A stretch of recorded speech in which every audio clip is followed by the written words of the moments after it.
This is the story of a man named Stanley.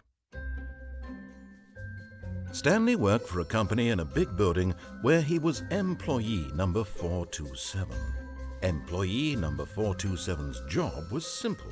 He sat at his desk in room 427 and he pushed buttons on a keyboard.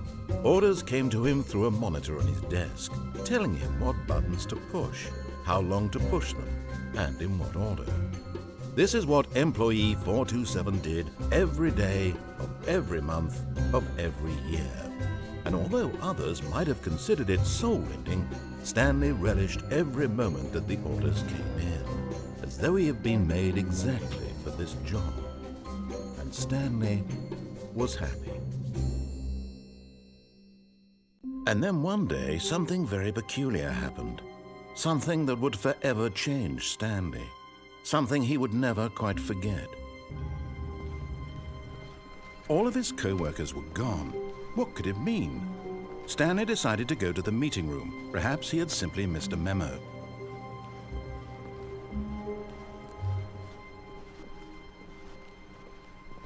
When Stanley came to a set of 2 open doors, he entered the door on his left.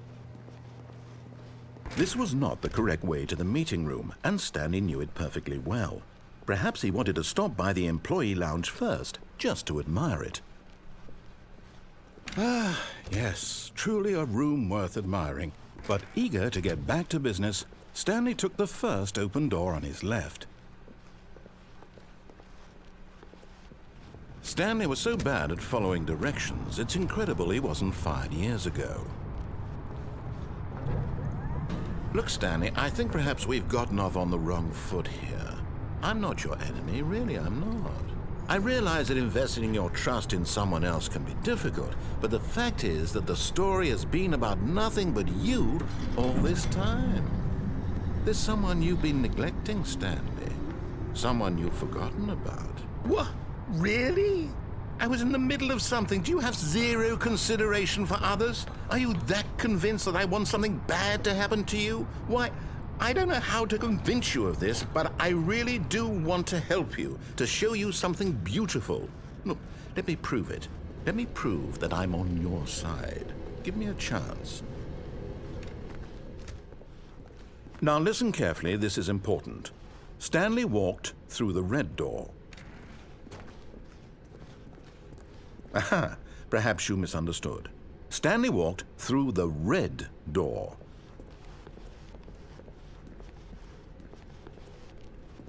I still don't think we're communicating properly. Stanley walked through the red door. All right, fine, go ahead, Stanley. You want to know so badly what's out there? You want to find out what lies at the end of this road you've chosen? Well, don't let me stop you. You see, there's nothing here. I haven't even finished building this section of the map because you were never supposed to be here in the first place.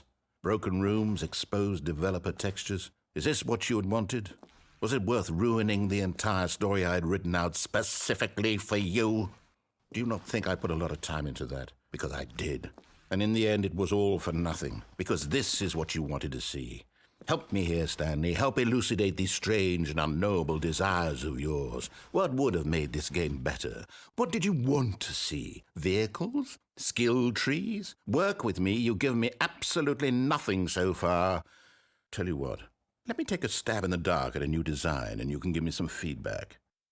There we go. A third option. This already feels leaps ahead of where we were before. Go ahead, Stanley. Take it for a spin. Okay, I'm going to stop you there. Now, tell me about your experience with this new version. Would you say that the game benefited from allowing you more choices? Feel free to be honest. I'm looking for some real critical feedback here. Aha! You see, I knew I was onto something. Where do these flashes of inspiration come from? How did I know the game needed a third door? Well, it's instinct mostly, a calling in your gut. I really couldn't say where the idea came from, except that I felt it in my soul. You can't teach that, Stanley. Don't even try. Here, based on the data from your previous playthrough, I've compiled a new version. And to be perfectly candid, I think I've knocked it out of the park with this one. Let's take a look.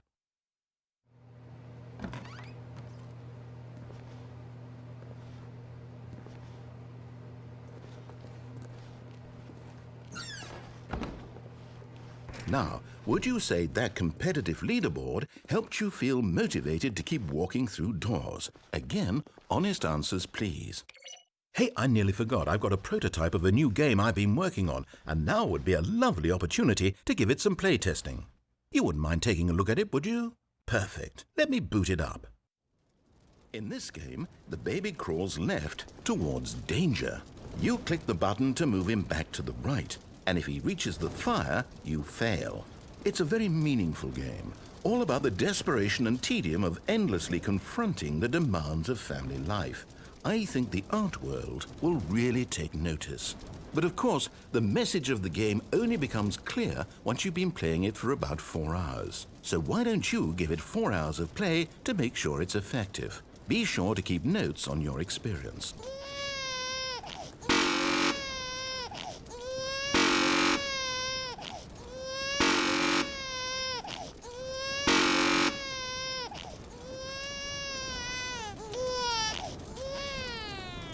You heartless bastard.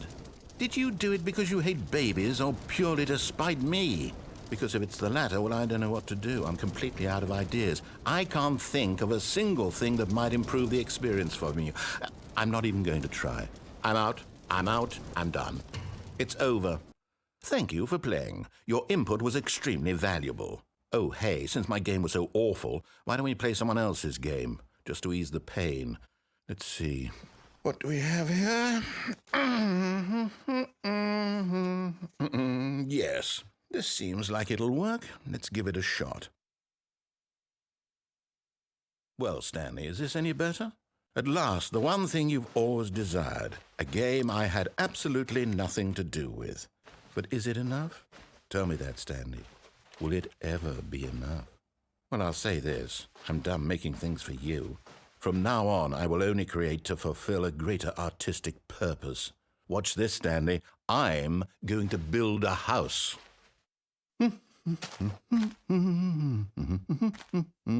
This will go here, no, here, and then...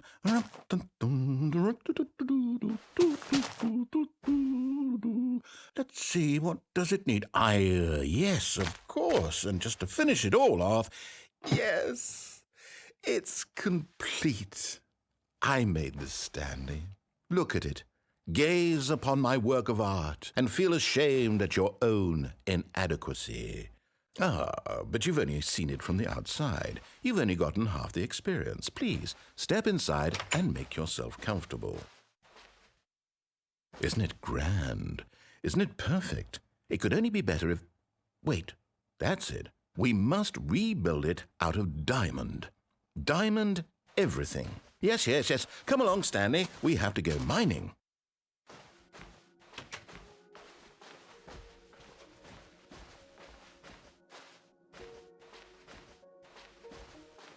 Oh my, it looks like it's going to get a bit dark. Have you brought a light?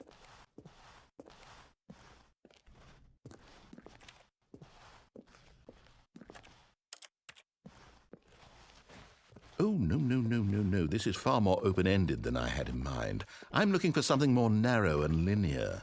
Something that makes you feel utterly irrelevant. This won't do at all. 1 out of 5. Even the diamonds couldn't save this one.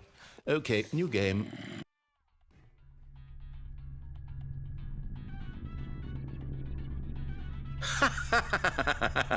Yes! I don't even know what this game is, but I love it. You, trapped in a glass box with no way out, listening to me talk. Oh, it's inspired. I couldn't have done it any better myself. What is this game even supposed to be? I can't figure it out. Okay, now I'm curious. Let's go find out what the hell this is.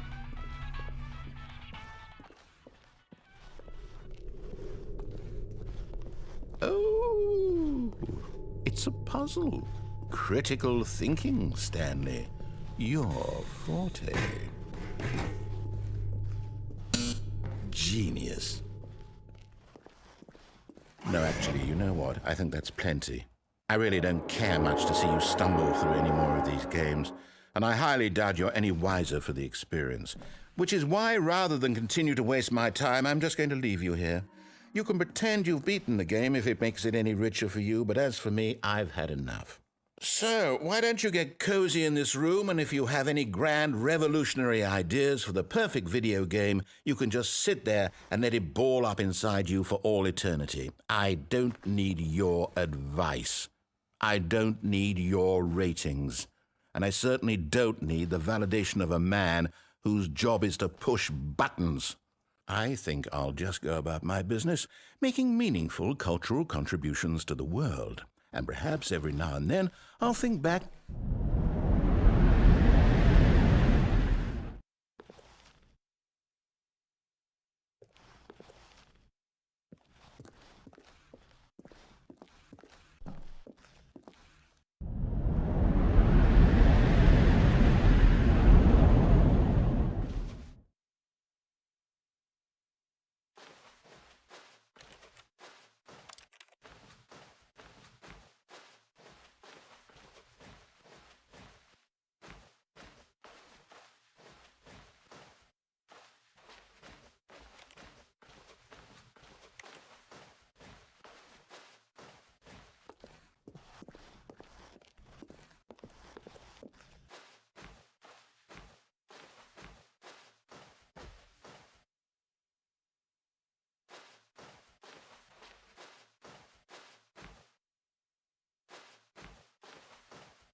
I wonder what he found. If what he wanted was to be the leading man in his own story, well, perhaps he's gotten it, down in wherever he is right now. I wonder if he's happy with his choice, and if he's learned the heavy cost that comes with it. He'll understand soon what I was trying to tell him. He needs me. Someone who will wrap everything up at the end, to make sense out of the chaos and the fear and the confusion. That's who I am. That is what I mean to this world. Oh, yes. Yes, I'll be back. There's no other way. Once this ends, after it all comes to a close, then I'll be back. The end will be here soon. Very soon. I can wait.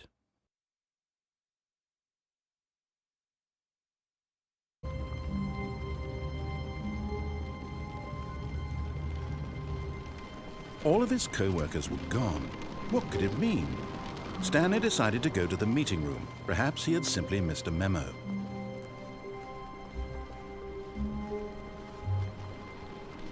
When Stanley came to a set of 2 open doors, he entered the door on his left.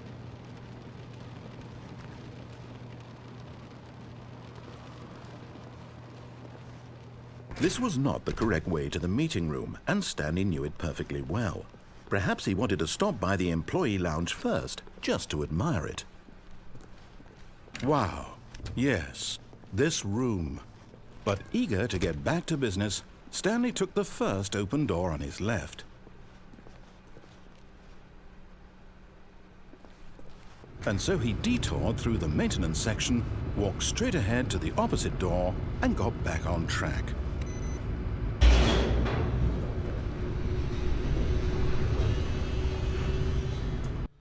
But Stanley didn't want to go back to the office. He wanted to wander about and get even further off track. So now in order to get back, he needed to go, from here it's, left. Oh, no, it's to the right, my mistake. No, not the right. Why would I have ever said it was to the right? What was I thinking? It's clearly... Oh dear, would you hold on for a minute, please? Now, let's see. We went down right, left, down, left, right. Yep, okay, yes. I've got it now. This story is absolutely, definitely this way.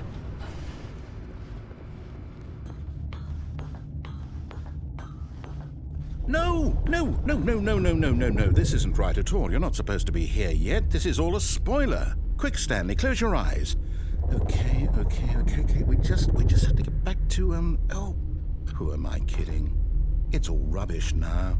The whole story completely unusable. How about, rather than waste my time trying to salvage this nonsense, we'll just restart the game from the beginning. And this time, suppose we don't wander so far off track, Okay, from the top. All of his co-workers were gone. What could it mean? Stanley decided to go to the meeting room. Perhaps he had simply missed a memo.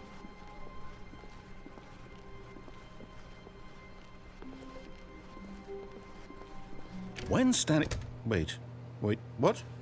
No, I restarted. I swear I definitely restarted the game over, completely fresh.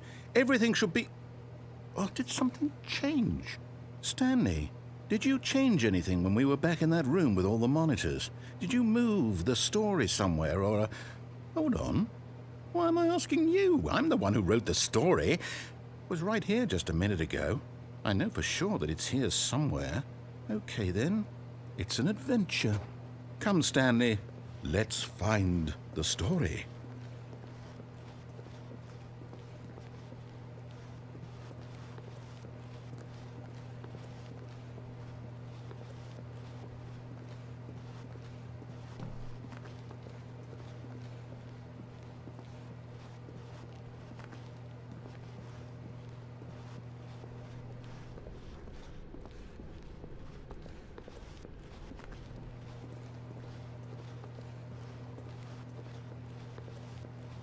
I'll say it. This is the worst adventure I've ever been on. I can promise you there definitely was a story here before. Do we need to restart the game again? Well, I find it unlikely that we'll ever progress by starting over and over again, but it's got to be better than this. Okay, let's give it a shot. Why not? All of his co-workers were gone. What could it mean? Stanley decided to go to the meeting room. Perhaps he had simply missed a memo.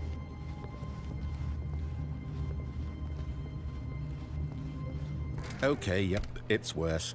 I might be remembering this wrong. It's possible the story is back where we just came from. Why don't we go back the other direction and see if we missed anything?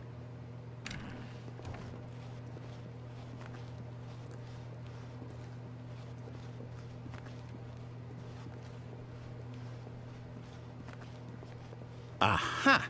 I knew we'd missed something. The story. Here it comes. No, wait, never mind. Not the story. Okay, let's head back the other way and retrace our steps.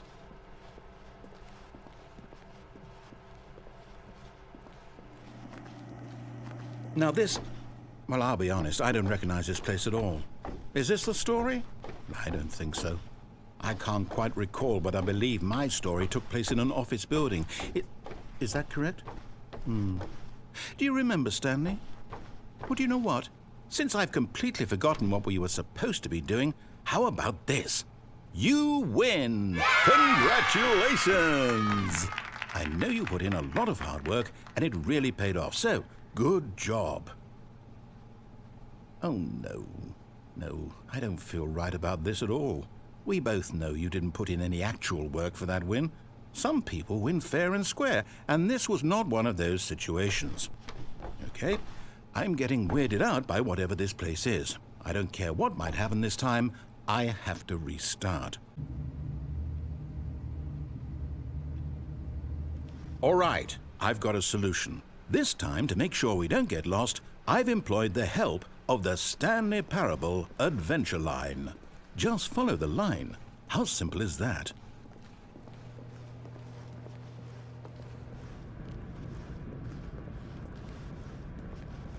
You see, the line knows where the story is. It's over in this direction. Onward, Stanley, to destiny. Though, here's a thought. Wouldn't wherever we end up be our destination, even if there's no story there? Or to put it another way, is the story of no destination still a story? Simply by the act of moving forward, are we implying a journey such that a destination is inevitably conjured into being via the very manifestation of the nature of life itself? Whoa. Hang on. That got a bit weird back there. Well, I'd like to apologize. Not sure where I was going with all that. You know what? I think what we need right now is a bit of music to lighten the mood.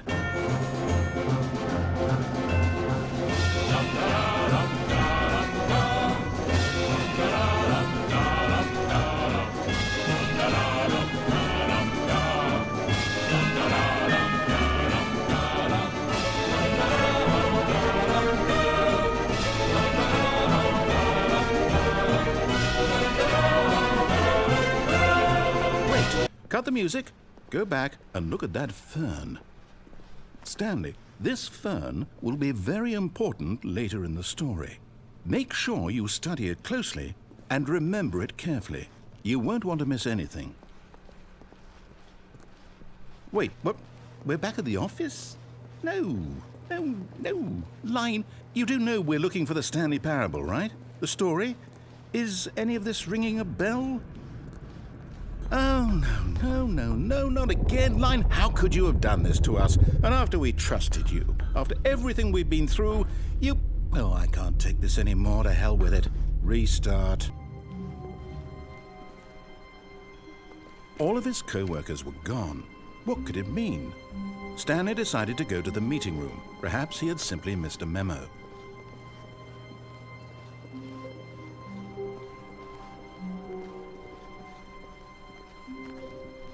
When Stanley came to a set of 2 open doors, he entered the door on his left.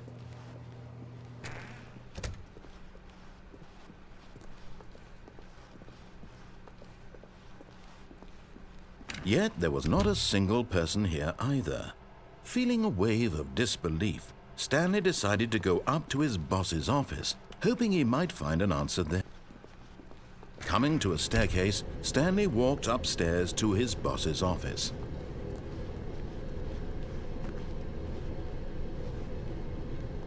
But Stanley just couldn't do it. He considered the possibility of facing his boss, admitting he had left his post during work hours. He might be fired for that. And in such a competitive economy, why had he taken that risk? All because he believed everyone had vanished? His boss would think he was crazy. And then something occurred to Stanley. Maybe, he thought to himself, maybe I am crazy. All of my co-workers blinking mysteriously out of existence in a single moment for no reason at all? None of it made any logical sense. And as Stanley pondered this, he began to make other strange observations. For example, why couldn't he see his feet when he looked down? Why did doors close automatically behind him wherever he went? And for that matter, these rooms were starting to look pretty familiar. Were they simply repeating? No, Stanley said to himself, this is all too strange. This can't be real. And at last, he came to the conclusion that had been on the tip of his tongue. He just hadn't found the words for it. I'm dreaming, he yelled. This is all a dream. Oh, what a relief Stanley felt to have finally found an answer, an explanation. His co-workers weren't actually gone. He wasn't going to lose his job. He wasn't crazy after all. And he thought to himself, I suppose I'll wake up soon. I'll have to go back to my boring real-life job pushing buttons. I may as well enjoy this while I'm still lucid. So, he imagined himself flying and began to gently float above the ground. Then he imagined himself soaring through space on a magical starfield, and it too appeared. It was so much fun, and Stanley marveled that he had still not woken up. How was he remaining so lucid? And then perhaps the strangest question of them all entered Stanley's head. One he was amazed he hadn't asked himself sooner. Why is there a voice in my head dictating everything that I'm doing and thinking? Now the voice was describing itself being considered by Stanley, who found it particularly strange. I'm dreaming about a voice describing me, thinking about how it's describing my thoughts, he thought. And while he thought it all very odd and wondered if this voice spoke to all people in their dreams, the truth was that, of course, this was not a dream. How could it be? Was Stanley simply deceiving himself, believing that if he's asleep, he doesn't have to take responsibility for himself? Stanley is as awake right now as he's ever been in his life. Now, hearing the voice speak these words was quite a shock to Stanley. After all, he knew for certain, beyond a doubt, that this was in fact a dream. Did the voice not see him float and make the magical stars just a moment ago? How else would the voice explain all that? This voice was a part of himself too. Surely, if he could just... He would prove it. He would prove that he was in control, that this was a dream. So he closed his eyes gently, and he invited himself to wake up. He felt the cool weight of the blanket on his skin, the press of the mattress on his back, the fresh air of a world outside this one. Let me wake up, he thought to himself. I'm through with this dream. I wish it to be over. Let me go back to my job. Let me continue pushing the buttons. Please, it's all I want. I want my apartment, and my wife, and my job. All I want is my life exactly the way it's always been. My life is normal. I am normal. Everything will be fine. I am okay.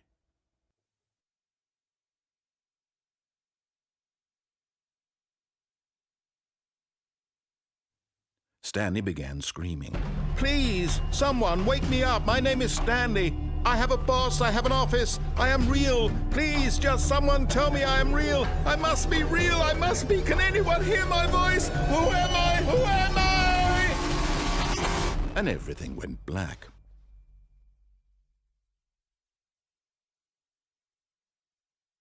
This is the story of a woman named Mariella. Mariella woke up on a day like any other. She arose, got dressed, gathered her belongings, and walked to her place of work. But on this particular day, her walk was interrupted by the body of a man who had stumbled through town talking and screaming to himself, and then collapsed dead on the sidewalk. And although she would soon turn to go call for an ambulance, for just a few brief moments she considered the strange man. He was obviously crazy, this much she knew. Everyone knows what crazy people look like. And in that moment, she thought to herself how lucky she was to be normal. I am sane. I am in control of my mind. I know what is real and what isn't. It was comforting to think this, and in a certain way, seeing this man made her feel better. But then she remembered the meeting she had scheduled for that day, the very important people whose impressions of her would affect her career, and by extension, the rest of her life. She had no time for this, so it was only a moment that she stood there, staring down at the body. And then she turned and ran.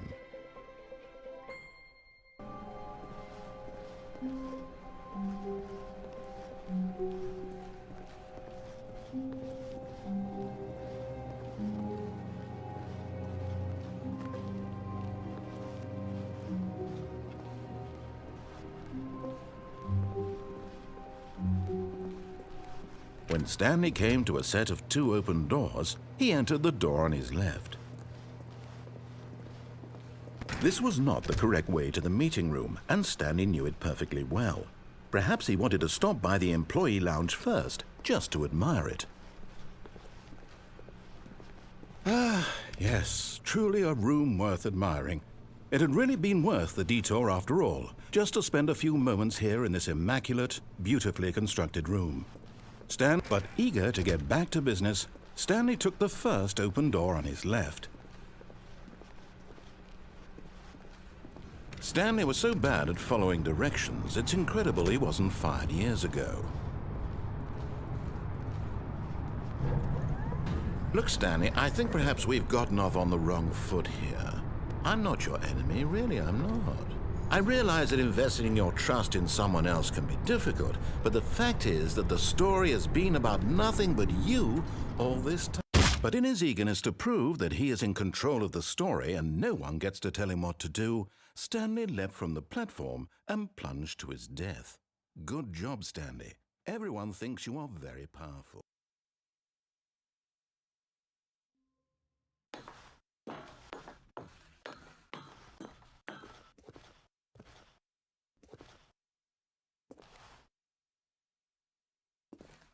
And yet it would be just a few minutes before Stanley would restart the game, back in his office, as alive as ever. What exactly did the narrator think he was going to accomplish?